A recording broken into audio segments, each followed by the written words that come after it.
Opposition चाहती है फौज किसी तरह हुकूमत गिरा दे। माफिया ने हमारी फौज के खिलाफ तकरीरें की। लॉकडाउन से मुतालिक भी ऑपोजिशन ने बहुत तनकीद की। वजीर आजम का पीटीआई हुकूमत के 3 साल मुकम्मल होने पर तकरीब से खिताब। कहा, आसिफ जरदारी जब तक ताकत में रहे कानून उन्हें नहीं पकड़ सका। ताकतवर को कानून के नीचे लाना जिहाद है और ये हमारा फर्ज है। ऐसा नहीं हो सकता कि कोई भी पर्ची पकड़कर लीडर बन जाए। कोई भी शख्स शॉर्टकट से लीडर नहीं बन सकता।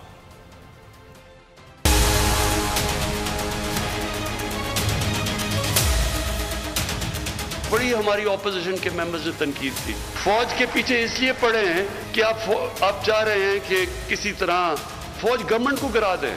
जिधर कानून की हुक्मरानी होती है वहां सब कानून के सामने एक बराबर होते हैं। जब ताकत की हुक्मरानी होती है तो ताकतवर के लिए कानून और कमजोर के लिए दूसरा। आसिफ जरदारी 88 से लेकर 90 तक पीपल्स पार्टी की हुकूमत पावर में थी। 90 को उनकी गवर्नमेंट जाती है और नून लीग आ जाती है।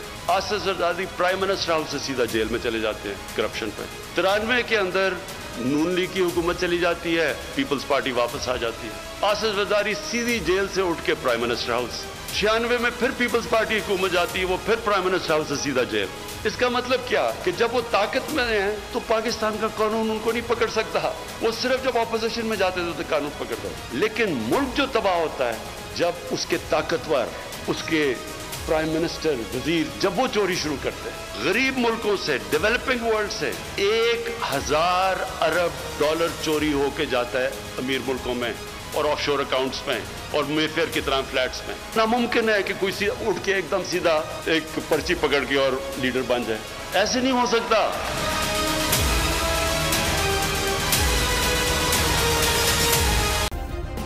सब्सक्राइब करें और बेल दबाएं ताकि कोई खबर रह न जाए।